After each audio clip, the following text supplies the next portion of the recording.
I like to think that I'm a relatively aware and conscientious individual. I kind of have to be trying to do what I do.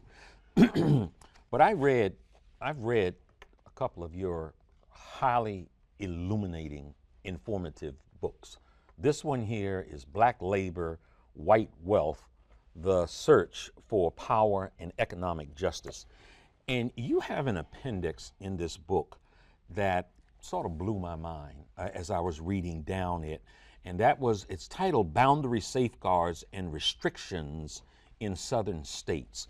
And you mentioned many things, like in 1619, the Maryland segregation policy, which we're right here on the doorstep of Maryland, recommended that blacks be socially included, and so many other things in this particular appendix here.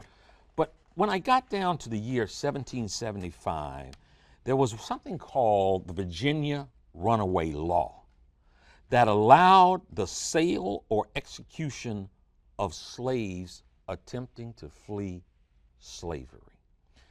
And I thought that I would bring this up in this discussion because oftentimes there are people who say, oh my God, why are you still talking about slavery?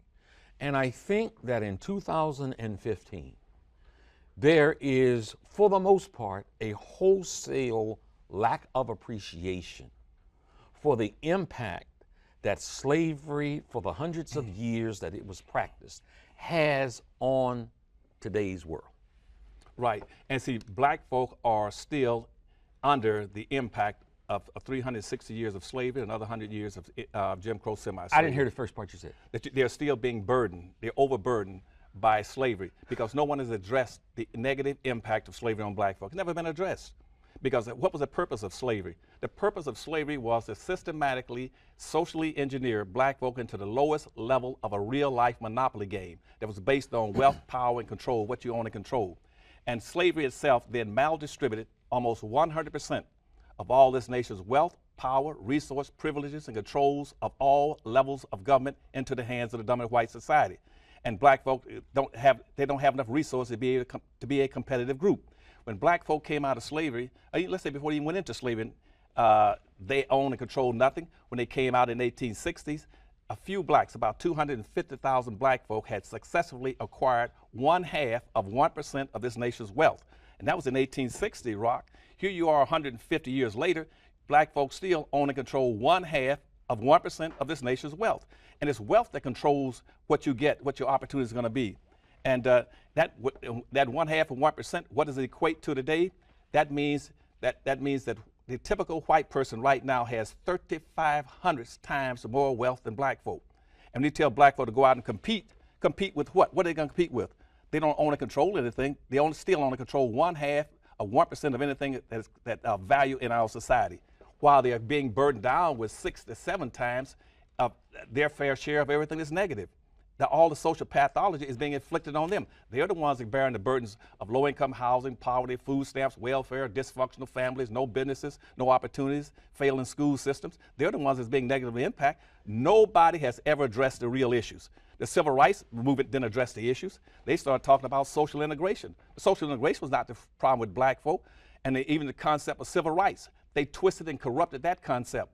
Civil rights was initially talking about what you're going to do for black folk in the country when it came out in 1865 and 1866 in its first civil rights laws. And what those civil rights laws were trying to address was correct the Dred Scott decision of 1857. And what I mean by that black folk had no rights and they could own and control nothing. And so when you had, and here in Washington, D.C., you had some congressmen called radical Republicans like Congressman Benjamin, Thaddeus, and Charles Sumter and the rest of them. They said this, that the only things that black people can ever be in America, they're either going to be free or they're going to be slaves. Minimally, to be free, they must have 40 acres, a mule, and $100. Now, immediately, Andrew Johnson, who replaced Lincoln when he got assassinated, he vetoed it. Yeah. And after he vetoed it, when the conservatives took over the control of black folk, the Northerners walked away from it, left them, abandoned them. Black folk were forced into Jim Crow segregation and peonage. And they corrupted the whole concept of civil rights and made it a civil issue for everybody.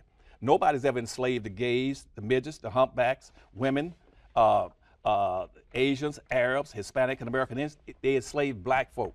That's why it's critically important, go back to one of your earlier questions, for people to understand.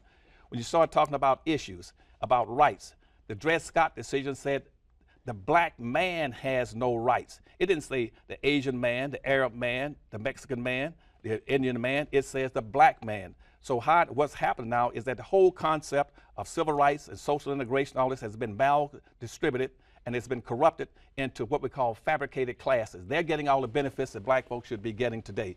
All these, and it's intentionally and being designed to make sure everything is moved away from black folk, and the lock in the box stays on black folks so they never get out.